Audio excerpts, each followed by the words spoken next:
Hola, good morning, good night, good evening, welcome, I love you, goodbye.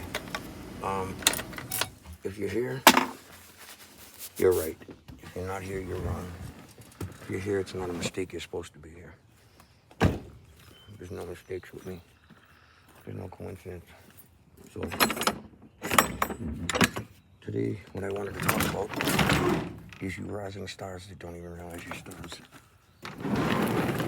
You just know there's something different about you. There's something different about you. You've always had people like attracted to you. You've always drawn circles around you. Like whenever you go anywhere, people just are drawn to you. And you have that special spark within your chest. Look, I'm unloading, another couple of grand worth of tools. And all this stainless steel that I got.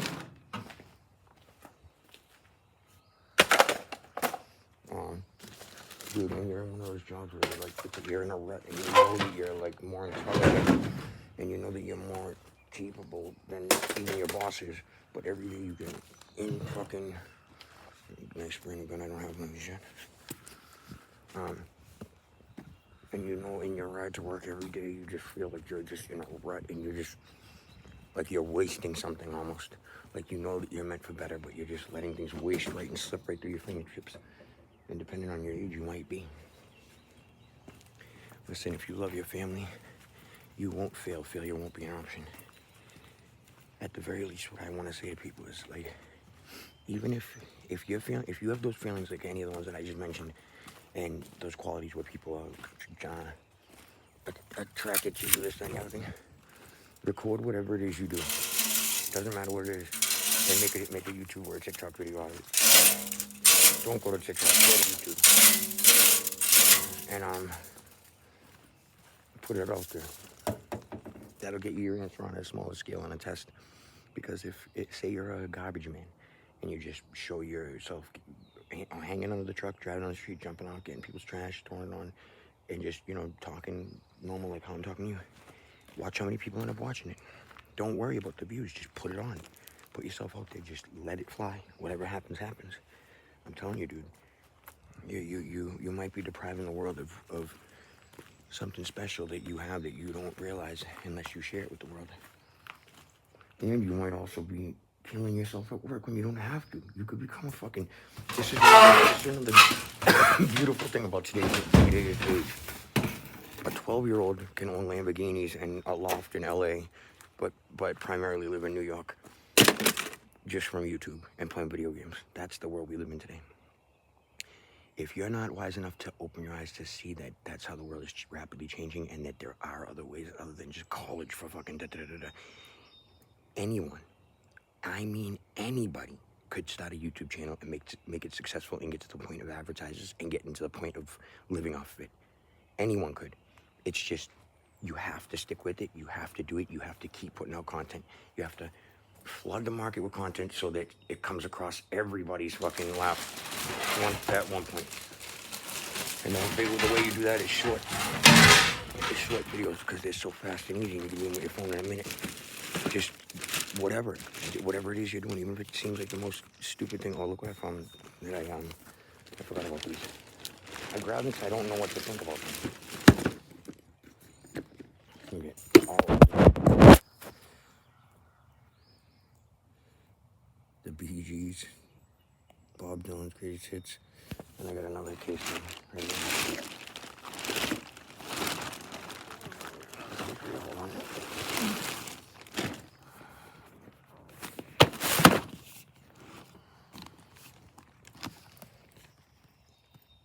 Disco Rocket, David Bowie, Saturday Night Fever original soundtrack.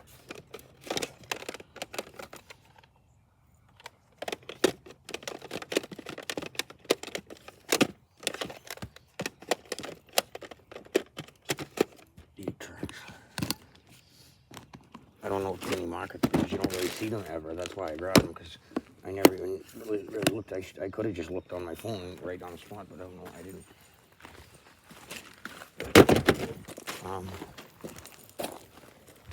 But yeah, dude, if you have that, don't get me wrong. Everybody in the pit of their stomach has that feeling like they're better than, and deserve better. Everyone does. It's not just that. Like I said, every fucking facility I've ever been to, every jail I've been to, even down in Florida, and I told this story a million times. Well, I never been locked up down south before. I don't know how it is down there. And a charge that in my state carries like 2.5 years.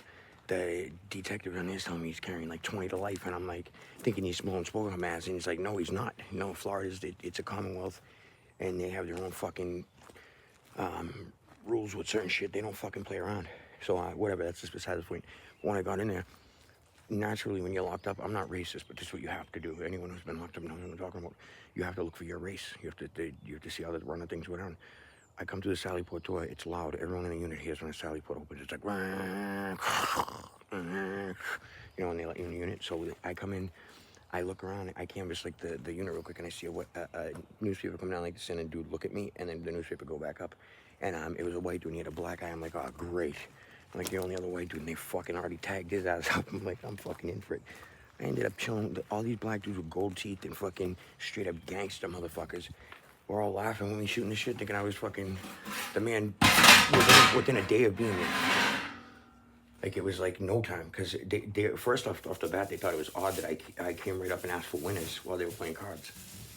Because that's not a customary thing for a white dude to do down there. So they thought it was fucking ballsy, and they thought it was funny for it, because I was standing over the table watching them play cards, and at first they were just like kind of eyeballing me, but they didn't. I stood as non-confrontational and non-threatening. You know, you know how to act when you are in the criminal world. You gotta learn how to act quick. If you don't, you're gonna get your fucking head kicked in. So you gotta show respect. That's a big misconception that a lot of people have about prison or jail that have never been there. You think you gotta act like some hard and tough guy. No, that's totally wrong. You can't be a bitch. It's a fine line you gotta walk of not looking like a punk, knowing how to carry yourself, knowing how to not overreact, knowing how to not underreact, and just main thing is respect people. Respect, especially when you're locked up, you gotta understand too. I know this is sidetracking, but you gotta understand it's a mini world in there. So when you think about everyone's stuck in this little mini unit. We all have to coexist. No one wants a bully running around acting like they're tough, then taking people's shit. He's gonna get his head kicked. You can't do shit like that. No one wants a bunch of snitches on the unit. People who are telling or hanging out with the cops all the time. You know, these are things you just gotta. Even if the CEOs might not be bad people, and you like just shoot the shit with them because you got a detail under them or something. And it doesn't matter. That's not the way it goes in there. But if you're doing you have to survive. You have to keep your 9 to 5 if you have a family, especially in a kid or kids. So you can't jump out a window. But what you could do is start recording nonsense that you're doing. Just straight up what you believe to be nonsense. Put it out there and forget about it. Put it out there and forget about it. Put it out there and forget about it. Don't look at comments. That's the worst thing you do. Don't look at any comments. None, because it'll veer you one way or the other. Don't look at them. Because then you'll take away from you. You'll take away from being truly you and expressing the true you, because you're gonna be veered by the comments. If someone's like if you're a dancer or something, and you show some dance that you choreographed yourself or something, and then in the comments you see like someone say, "Oh, look at that spin's totally off. She clearly doesn't know what the fuck she's doing." You know, it could be some fucking idiotic 12-year-old. But that shit'll eat away at you. And you'll be like, fuck it, I gotta figure out how to fix that spin. And there might not even be anything wrong with it. I gotta find this Bluetooth ion speaker. These usually work. I don't know why people get rid of it. Oh, it's because it's the old, outdated one. It's the old Bluetooth shit. I need a old iPod. But dude, you gotta realize we're all just humans. We're all just trying to get through life. We all want to be happy. But there are some of us who have this spark where, and our intelligence level is on. It's not about it necessarily like being smarter than the next person, but thinking a different way. You know, because there are people way smarter than me, but some of the things that I even come up with suggestions for them or something like that, they're like, wow, I can't believe you fucking did that. And I don't consider myself smarter than them. They don't consider me smarter than them either. But it's just I think in a different way. You might do the same thing and people don't understand you. But put yourself out to the world.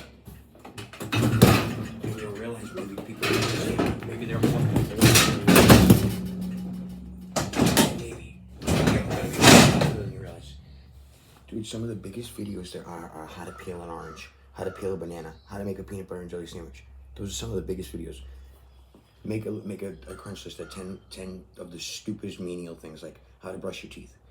Do small spinning circles. It's not really up and down all the way. You do it sometimes, but you're really doing small mini circles, and you show how much you put on a toothbrush.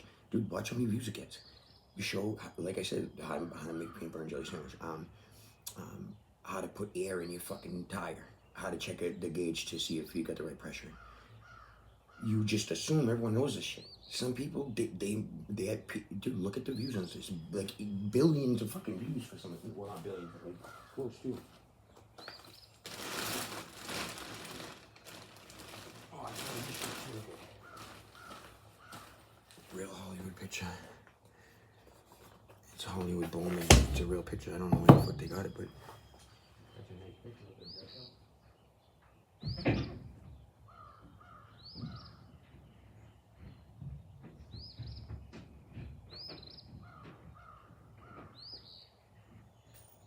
won't keep this much longer because I wanted to keep it at a 10-minute mark and it's already over that. But guys, have faith in yourself, man. Like if you let yourself talk yourself out of something, then maybe you weren't meant to do it in the first place.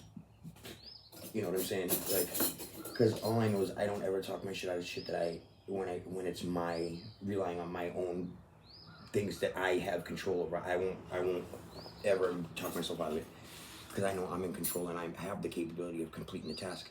If it's something where I have to put in other people's hands, that's when I will talk myself out of doubt and do shit. Look at it. Sterling silver flatware. This is like a $2,500 set. It's missing some of them, but it's got the bulk of them. Or maybe it's not missing some of them.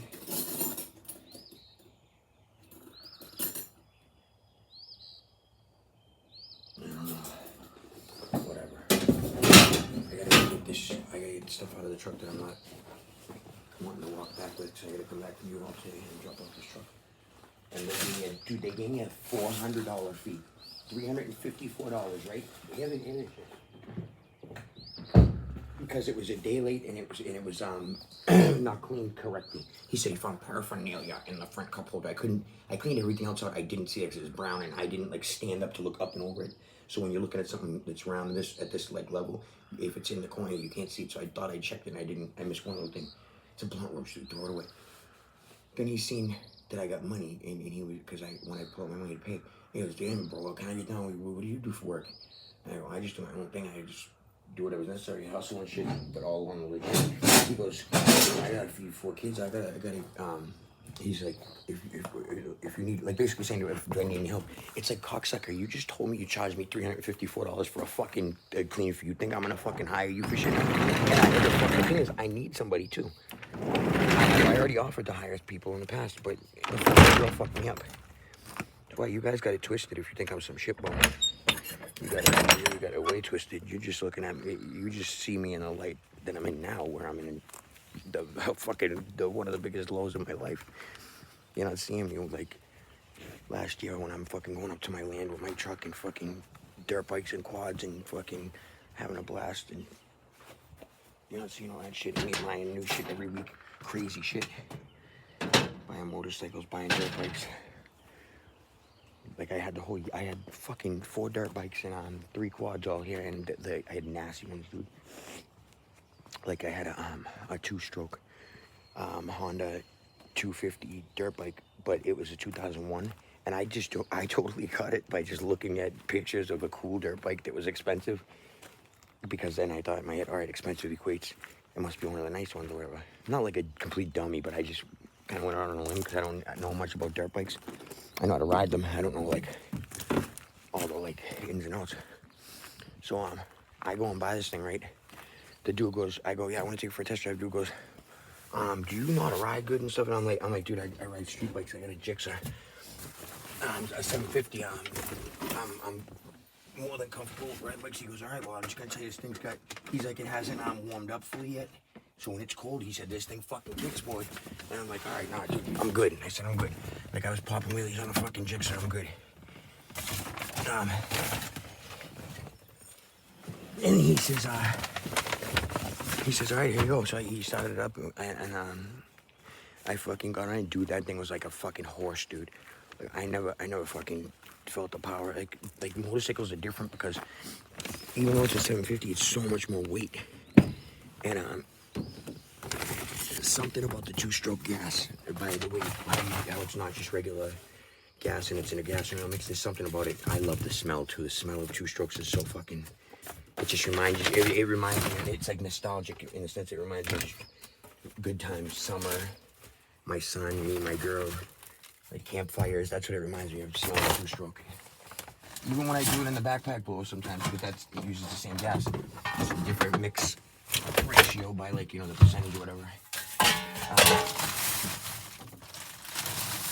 Even that smell gets me like fucking. I'm like, oh, I love that fucking smell. I love the smell of gas since I was a kid anyway. So, but now I'm jibber jabbing. But the video is meant to be though. You have to. That's not the only tips I said today. There's more, but you got to follow the videos because I can't make 50-minute long videos. People's attention span isn't long enough. But what I was gonna say is you have to be positive. That's one of the biggest things. Now, you might laugh and say, be positive. All this kid does is fucking bitch and complain. But venting is different than staying positive. Staying positive meaning, like, I can vent all I want and bitch and complain and do all that shit. It's about when I'm around people, how I treat other people. That's what I'm talking about. Is like, are you rotten to people? Do you give people the benefit of the doubt? Do you give people extra chances? Are you just a fucking asshole right off the bat and just fucking condemn people when you deserve to be condemned for shit? That's a big part of it, but I love you guys. Take care, and I'll talk to you soon.